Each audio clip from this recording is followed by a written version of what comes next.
حکم ہوا کہ سجدہ کیا جائے اور سب فرشتوں کو شیطان کے سوا سب نے سجدہ کیا. تو اس کے بعد آدم علیہ السلام اور حوا علیہ السلام جنت میں. تو ان شیطان کو جب کہ نکال دیا گیا تھا جنت سے، اور اس کو پھر وہ کس طرح اس نے آدم علیہ السلام کو حوا علیہ السلام کو بہکایا کہ وہ اس گندم کے دانے کو کھا لے یا وغیرہ جو بھی ہے. تو اس کے اوپر ذرا سی آپ روشنی ڈالیں تو بڑی مہربانی ہوگی.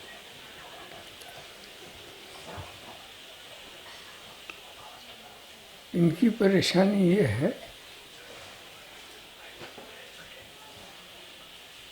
کہ یہ تو ان کو معلوم ہے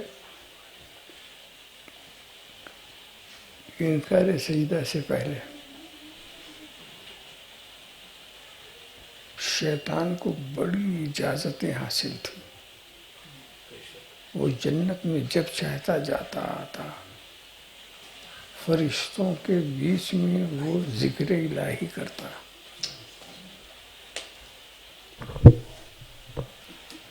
یہاں پر کچھ چیزیں مشہور ہو گئی ہیں.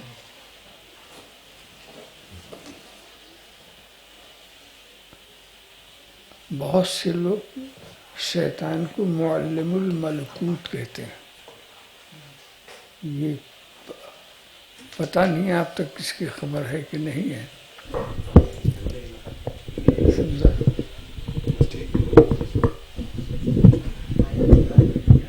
اس کو لمبا کر یس.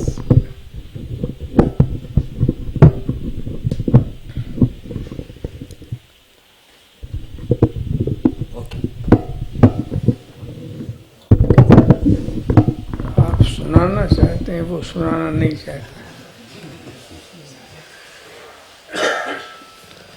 ہاں تو معلم الملکوت کہتے ہیں، فرشتوں کا درس دینے والا.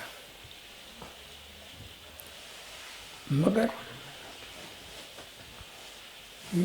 یہ کب سے اڑایا، کس نے کہا، کہاں سے شروع ہوا، وہ تو ہم کو معلوم نہیں ہے. صحیح بات یہ ہے کہ وہ معلم نہیں تھا، وہ مذکر تھا.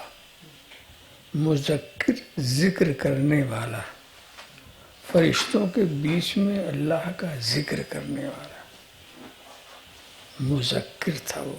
یہ بھی بہت بڑی بات ہے.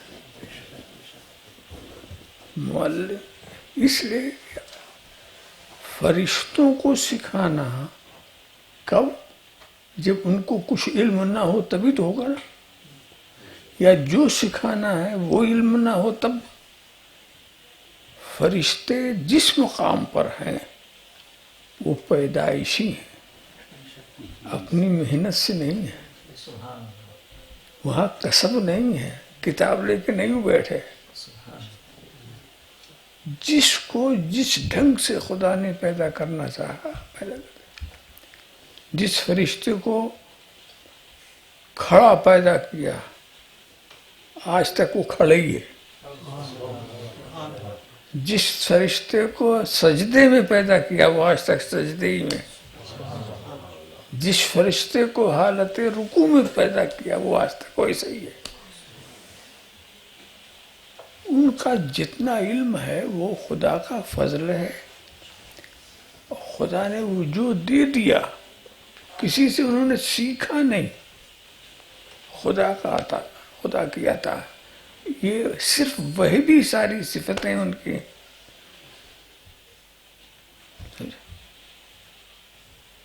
سب خدا کی عطا. تو جب فرشتوں کو ضرورت کیا کوئی سکھائے تو ابلیس کو کب موقع ملا کہ فرشتوں کو پڑھائے؟ اس محفل میں ضرور وہ رہتا تھا جہاں انبیاء کرام بھی ہوں. خدا کا ذکر سب کرتے تھے، وہ بھی کرتا. اور عبادت و ذکر و اذکار میں وہ اتنا زیادہ تھا جو دوسرے فرشتے تھے ان سے بڑھا ہوا تھا. اتنا ذکر کرا. قدرت کو دکھانا یہ تھا کہ سب سے بڑی چیز توفیق ربانی ہے، جس کے پاس تو کتنا سیکھ لو کچھ ہو جاؤ، مگر اگر توفیق ربانی نہیں ہے تو وہ چیز بچتی نہیں ہے۔ تو اب آپ سمجھ لیں، تو مذکر الملائکہ کہا جا سکتا ہے، معلم الملائکہ جو کہتے ہیں، کیوں کہتے ہیں؟ ہو سکتا ہے کہ ان کی مراد یہی ہو،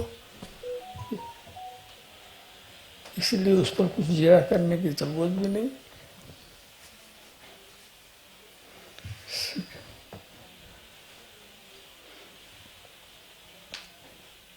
کہاں سے بات شروع ہوئی تھی؟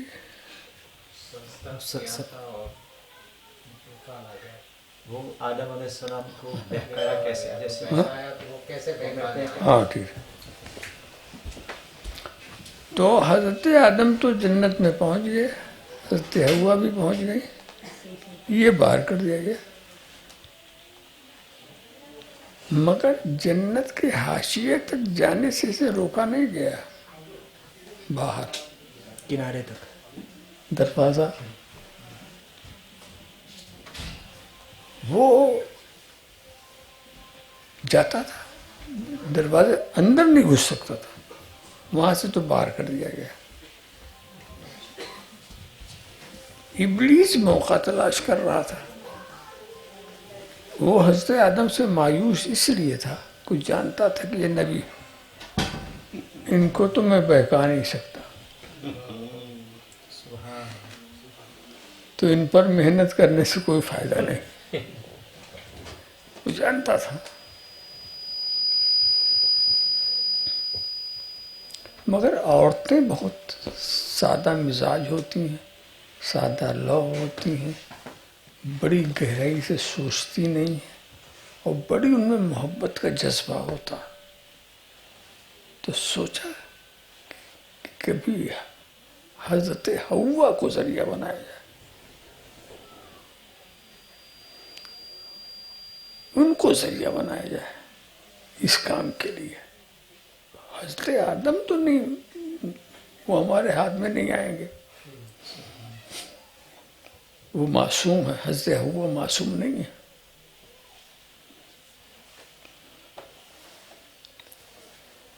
اب اسی فکر میں وہ رہتا تھا، ایک بار اتفاق یہ ہوا کہ جنت کے دروازے پر سے حضرت حوا کا گزر ہونے والا تھا، سمجھ لیا تھا، زاروں قطار رو رہا تھا ابلیس۔ اب جب دروازے سے کوئی گزر رہا، دیکھا کسی کو گھسا، رو رہے ہیں، کیا بات ہے، سمجھا بہت سارا۔ حضرت حوا قریب ہوئی، کیا بات ہے تمہارے، یہ دروازے کے اندر ہے، دروازے کے باہر ہے؟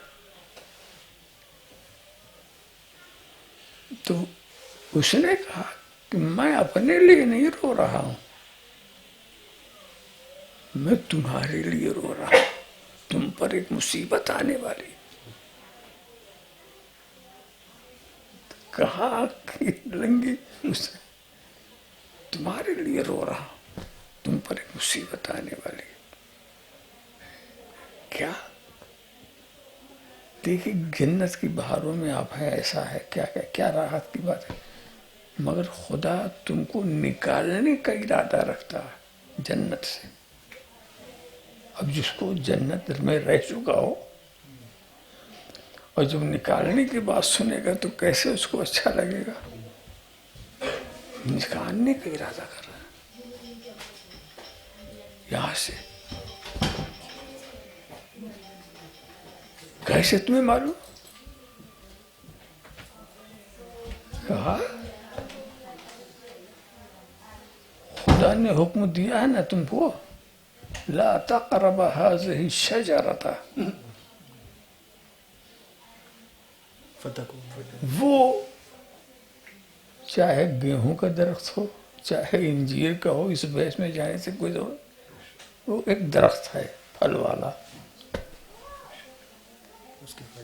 اس کے پیچھے، یہاں اس کے قریب نہ جانا، جانتے کیوں کیا؟ اس لیے کہ خدا نے یہ کیا کہ جو اس درخت کا کھا لے گا اس کو کبھی جنت سے نہیں نکالا جائے گا، اور تمہیں نکالنے کا ارادہ ہے، اسی لیے روکا۔ ایسی بات ہے کہ کسی کی تو سمجھ میں آ سکتی، ڈھنگ دیکھیے بات کرنے کا۔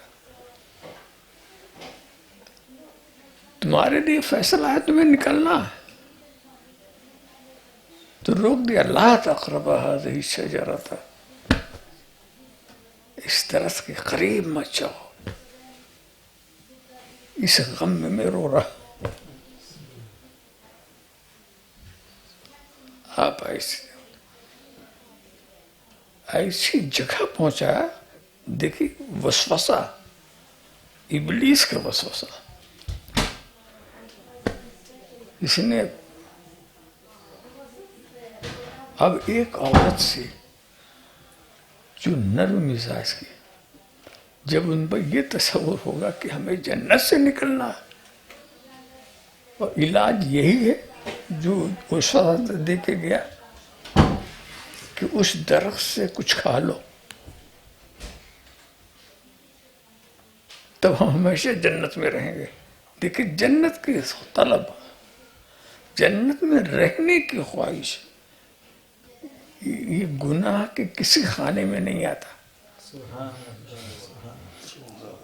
مگر عورت متاثر ہوئی تو انہوں نے کھلا دیا، خود بھی کھا لیا، حضرت آدم کو بھی کھلا دیا، ان کی لا علمی میں کھلا بھی دیا۔ سمجھا؟ اور اس میں راز جو تھا کہ غذائیں دو قسم کی ہیں، ایک خفیف ایک غلیظ، ایک ہضم ہو جانے والی ایک ہضم نہ ہونے والی۔ ہم لوگ جو ہیں ہر قسم کی غذا کھانے کے عادی ہیں، مگر جنت کے جو غذائیں ہیں وہ اتنی لطیف ہیں، اتنی لطیف ہیں کہ وہ بدن کے اندر پہنچی اور اسی میں مل گئی۔ مگر باہر کی جو غذائیں، جو ثقیل غذائیں، جنت کے باہر کی ثقیل غذائیں، وہ ہضم تو نہیں ہوتی۔ جنت طہارت کی جگہ ہے، جنت لطافت کی جگہ ہے۔ اب جب کھلا دیا، وہ حضرت آدم بے پناہ لطیف تھے، جو غذا کھلائی وہ ان کے حساب سے کثیف تھی، ان کے حساب سے وہ ثقیل غذا تھی، وہ کھلا دیا۔ اب ثقیل غذا نے اپنا نمایاں یہ ہے کہ اب اس کو خارج کرنے کے لیے آپ کو ٹوائلٹ جانا ہوتا۔ ثقیل غذا جب پیٹ میں ہے، لطیف ہوتی تو اس کا ٹوائلٹ کا سوال ہی نہیں تھا۔ جنت کی ہر غذا لطیف ہے، مگر حضرت آدم اس سے بھی زیادہ لطیف تھے، وہ نبی تھے، وہ اس سے بھی زیادہ لطیف تھے، لطافت میں فرق تھا۔ تو حضرت آدم جتنے لطیف تھے، جنت کی غذا اتنی لطیف نہیں تھی، اس کو انہوں نے کھا لیا۔ اب حاجت، ضرورت ہو گئی کہ ثقیل غذا پہنچ گئی ہے نا، تو اب اس کو جنت میں تو نہیں رکھا جاتا، اس کے لیے باہر نکلو۔ یہ ہے نکلنے کا راز۔ کھا لیا آپ نے بغیر سوچے سمجھے، ایک بہکاوا دے دیا تھا اس نے، اور ابلیس نہیں چاہتا تھا، تو پھر وہ حضرت آدم کو نکلنا پڑا. ان کو نکلنے سے خوشی نہیں تھی، تا حیات اس کے لیے شرمندہ بھی تھی. صحیح ہے ان کا کوئی ہاتھ اس میں نہ صحیح، اسی لیے قرآن کریم نے اس فعل کو حضرت آدم کی طرف نسبت دیا. فَأَزَلَّهُمَا الشَّيْطَانُ، شیطان نے ان کو پھسلا دیا. دیکھیے الفاظ کتنے استعمال، وہاں بہکا دیا کر استعمال کیا. فَأَزَلَّهُمَا الشَّيْطَانُ، شیطان نے ان کو پھسلا دیا. یہی ہوا کہ کس طرح پھسلایا؟ وہ حضرت حوا کے واسطے سے پھسلا دیا. حضرت حوا کوئی پیغمبر نہیں تھی، کوئی رسول نہیں تھی، ان کے لیے اس طرح کی گنجائش نکل سکتی ہے.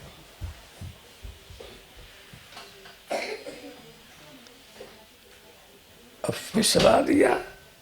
اب اس چیز کو نکلنے کے لیے آپ کو دنیا میں جانا پڑا، جہاں غلاظت ہو پہلے سے بھی، وہاں آپ کو اتار دیا گیا. اس لیے کہ وہ کام جنت میں نہیں لیا جا سکتا تھا. یہ رہا اس راز کی بات. مگر اس سے حضرت آدم کو جو تکلیف ہوئی وہ تو ہوئی. اللہ کی کتنی بڑی مصلحت دیکھی، اتنی بڑی مصلحت، اتنی بڑی مصلحت کہ جس کو حضرت آدم کی شان کو دیکھتے ہوئے پھسلنا کہا جاتا ہے. وہ پھسلنا بہت بڑی حکمتوں کو ظاہر کرنے کا ذریعہ بن گیا. پھسلنا جو ہے عجیب و غریب. میں تو سمجھتا ہوں کہ حضرت آدم کی ذلت جس کو کہتے ہیں وہ سب سے بڑے متقی کے تقوی سے افضل ہے. اس کے نتیجے کے لحاظ سے دیکھیے، اگر وہ نہ پھسلتے تو یہ کام نہ ہوتا، جنت سے وہ باہر نہ ہوتے، دنیا کی پیدائش نہ ہوتی، انبیاء کا آنا نہ ہوتا، اللہ کے رسول کا جلوہ نہ ہوتا، پھر کیا ہوتا؟ کیا چیز تھی جو ہونے کی والی تھی؟ سمجھا؟ تو اس دنیا کے بہار کو بنانے کے لیے، اللہ کے رسول کے نور کو یہاں آنے کے لیے، دنیا کا یہ جشن کے لیے حضرت آدم کی ذلت تو رحمت ہو گئی. ساری دنیا کے لیے وہ رحمت ہو گئی. نہ کچھ بھی تو نہیں ہوتا نا، سمجھا؟ نہ متقی ہوتا، نہ اس کا تقوی ہوتا، نہ نبی ہوتے، نہ نبوت ہوتی. ایک ذلت نے پوری دنیا کو سنوار دیا. سمجھا؟ تو وہ تو مسئلہ خدا بندی ہے، کرتا ہے اپنی قدرت سے، مگر کوئی نادانی کی بات نہیں کرتا. اس میں مصلحت ہوتی ہے، حکمت ہوتی ہے.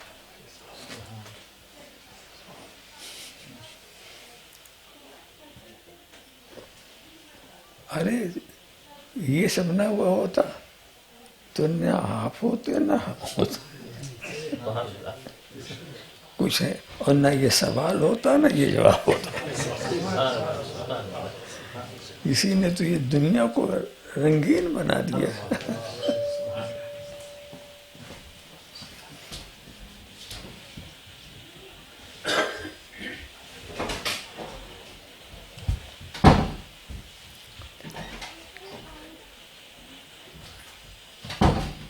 جب میں پہلی بار آیا تھا تو سب سے پہلے میں لنکاسٹر آیا تھا. لنکاسٹر ڈاکٹر اسماعیل کے مکان پر.